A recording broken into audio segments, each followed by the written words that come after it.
আজি এই world thalassaemia day উপলক্ষে আমি আৰ্মি চিভিল হস্পিটেলৰ ব্লাড বেংকত এটা সজাগতামূলক অনুষ্ঠান আয়োজন কৰিছোঁ।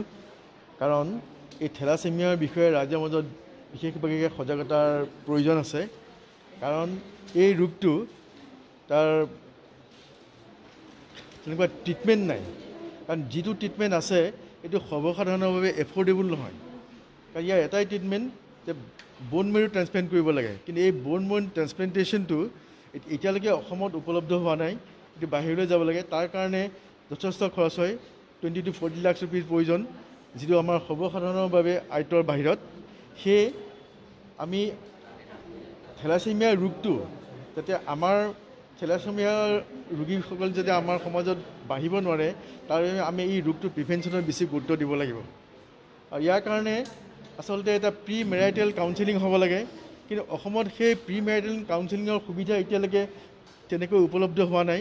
গতিকে আমি চৰকাৰক এইটো অনুৰোধ কৰিম যাতে অসমত অন্ততঃ প্ৰত্যেকখন ডিষ্ট্ৰিক্ট হেডকোৱাৰ্টাৰত এটা থেলাছেমিয়া ৰোগীসকলৰ ডিটেক্ট কৰিবৰ কাৰণে এটা প্ৰি মেৰাইটেল কাউন্সেলিঙৰ ব্যৱস্থাটো কৰিব লাগে, যাতে আমাৰ সমাজত থেলাছেমিয়া ৰোগীৰ সংখ্যা কমি যায়। কাৰণ দেখা গৈছে যে ভাৰতবৰ্ষত প্ৰতি বছৰত 10,000 পৰা 15,000 থেলাছেমিয়া শিশুৰ জন্ম হয়। আৰু সেইফালৰ পৰা আমাৰ ভাৰতবৰ্ষতেই আটাইতকৈ বেছি সংখ্যক থেলাছেমিয়া ৰোগী আছে। আমাৰ বাংগালুৰুক ৱৰ্ল্ডৰ থেলাছেমিয়া কেপিটেল বুলি কোৱা হয়।